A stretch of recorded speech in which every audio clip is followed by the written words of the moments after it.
কি খাবেন রোজায়?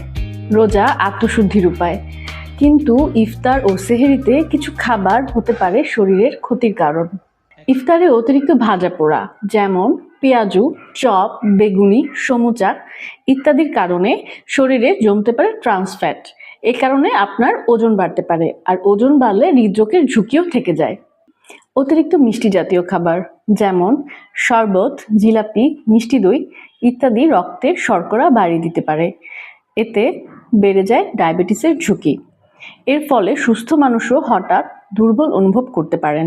কার্বোনেটেড কোমল পানীয় বা ক্যাফেইন জাতীয় খাবার শরীরে তৈরি করতে পারে পানি শূন্যতা।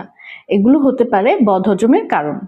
সেহরিতে অতিরিক্ত ঝাল, মশলা ও তৈলাক্ত খাবার খেলে সারাদিন পিপাসা লাগে এবং অস্বস্তিও হতে পারে। আবার শুধু ভাত বা রুটি খেলে প্রোটিন এবং আঁশ জাতীয় খাবার এড়িয়ে চললে দ্রুত ক্ষুধা লাগে এবং শক্তি কমে যায়। মনে রাখতে হবে, রোজা মানে শুধু না খেয়ে থাকা নয়, সুস্থ থাকার চর্চাও। ইফতার শুরু করুন খেজুর ও পানি দিয়ে, সাথে রাখুন শাকসবজি, ফলমূল, ডিম ও প্রোটিন জাতীয় খাবার।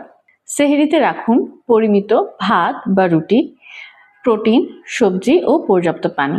সুস্থ শরীরে হোক ইবাদত।